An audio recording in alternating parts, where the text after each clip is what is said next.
सुनेंगे सावन मास की कहानी। सावन का महीना था।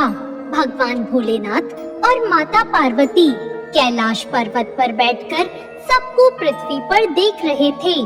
कोई शिवलिंग पर जल चढ़ा रहा था, कोई दूध चढ़ा रहा था और कोई बहुत दूर से गंगा जल लाकर चढ़ा रहा था।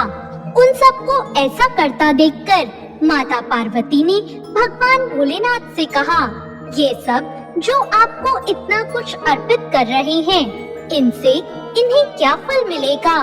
इस पर भगवान भोलेनाथ ने कहा, जो लोग मुझे सावन मास में जल अर्पित कराते हैं, उन्हें स्वर्ग की प्राप्ति होती है।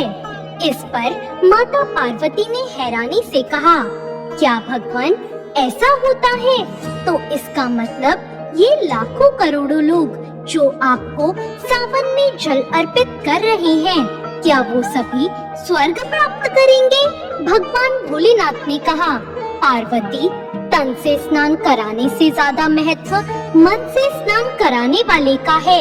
इस पर माता पार्वती ने कहा, प्रभु, ये कैसे पता चलेगा कि कौन मन से स्नान करा रहा है? तब भगवान भोलेनाथ ने कहा, पार्वती, ये पता चल जाता है कि कौन मन से स्नान करा रहा है।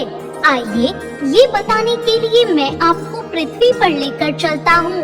तब भगवान भोलेनाथ ने खुद को एक कुरूप कुष्ठ रोगी बना लिया और माता पार्वती को एक सुंदर साधारण स्त्री का रूप दे दिया।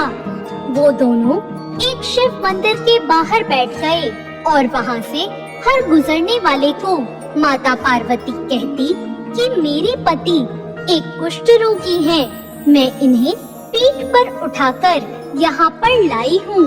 सुना है इस शिव मंदिर की बहुत मान्यता है। मेरे पति कोढ़ी हैं।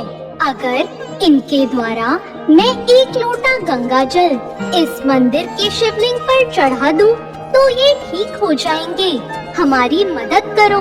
हमने 2 दिनों से कुछ नहीं खाया है।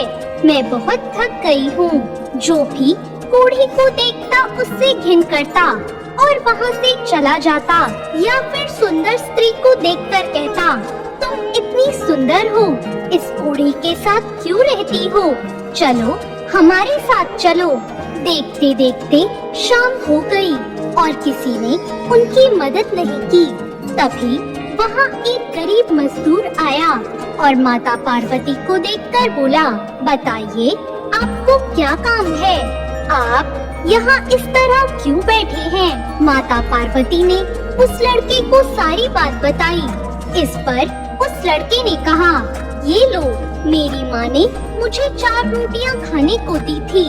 पहले आप इसे खाकर अपनी भूख शांत करो, क्योंकि कलयुग में आप एक ऐसी स्त्री हो जो अपने पति की इस तरह सेवा कर रही है।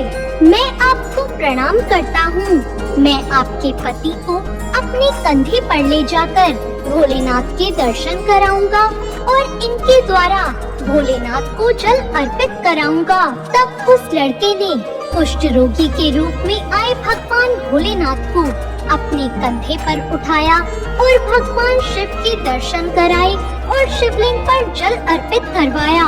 ऐसा होने के बाद भगवान शिव ने माता पार्वती से कहा, देखिए, ये है जिसने मुझे तन से नहीं मन से स्नान कराया है। उन करोड़ों लोगों में से ये है जो स्वर्ग को प्राप्त करेगा।